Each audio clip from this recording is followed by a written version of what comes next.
about 2 weeks ago, and so a little bit's happened, I guess, since then, but not too much. Just in the middle of recruiting, but thought we'd talk briefly about the season with our fans and how we look at what transpired this past year. We thought it was a good year, but it wasn't a great year. A great year would have been to win the bowl game and get that 10th victory. We didn't do it. Didn't play very well in that game. I was hoping and believing and thinking there for a moment it was going to be a game where we really struggled early and hung in there and got it to 19-17 and would come back and win that game. But it wasn't to be. There was 5 fumbles in the game. They fumbled the kickoff at 19-17, as we all know, and an excellent hit by Quinn Smith. Went in there and knocked it. I mean, it come popping way out. We didn't have anybody close around to fall on it. So there was 5 fumbles in the game, 3 by them, 2 by us. FSU got all 5 of them. So it was sort of that kind of game. We had some crucial penalties at times that hurt also, but. And then after that, a team that had made 1 out of 9 third downs proceeds to make 5 for 5 in the fourth quarter. And we only had 2 possessions and had a penalty next time we got it, but they hit 3 big 3rd and 7s in that last drive. So we got to go back and review our third down defenses and how we're approaching third downs. That was one area we weren't very good this year. Very good on first down, second downs. And pretty good against the run most of the year, although FSU did run for over 200 yards against us, so it wasn't to be.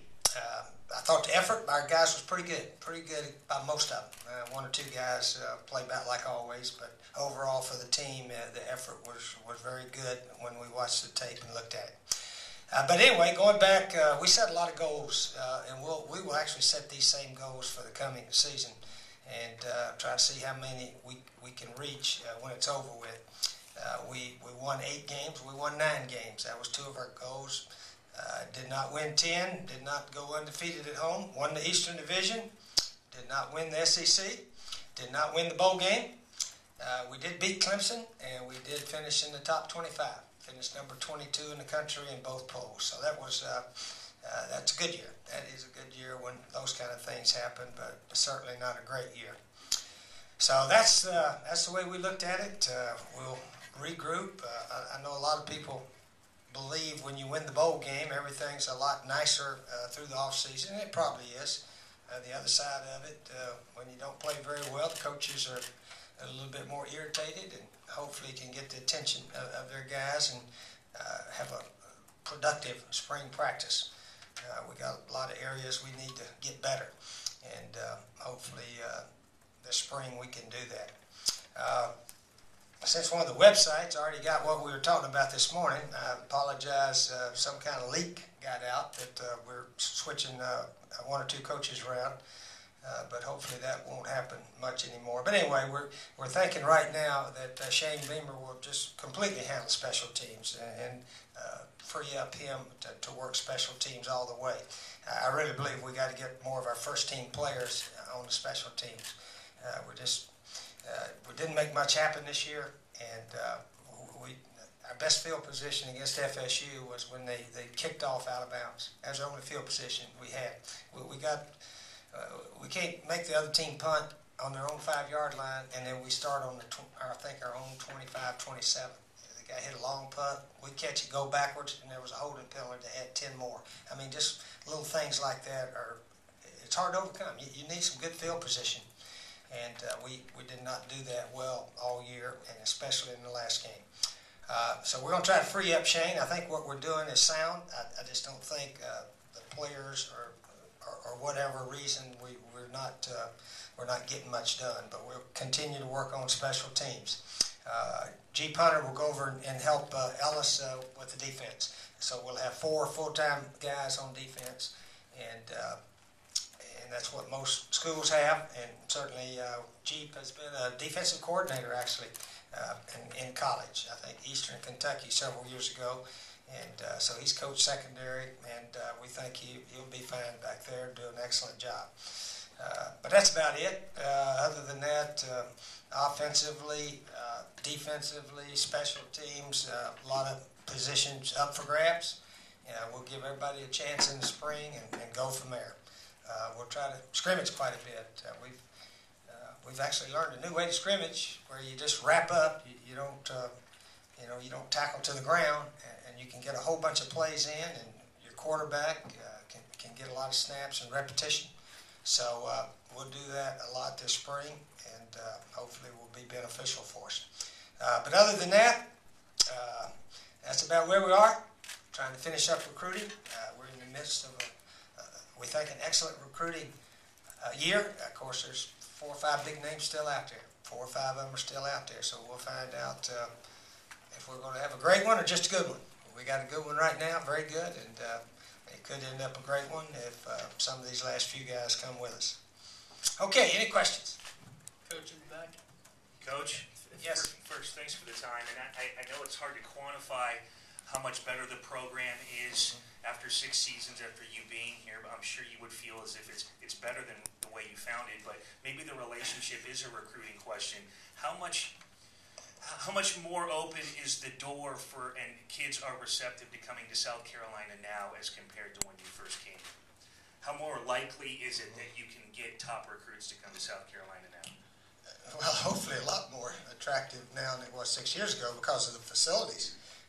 Eric Hyman and our booster office and so forth have made a commitment to improve our facilities big time. So that helps. And then after that, you get some guys who are Mr. Football, Stephon Gilmore, and then Marcus Lattimore, and that tells guys, hey, South Carolina's a neat place to go. They can win. We've beaten some good teams. Obviously, the Alabama win here was a good day for us, but we didn't continue. And we were not a real strong team overall this year. We had some. When we played close to perfect, we could beat a team like Alabama that didn't play very well, and that happened that day.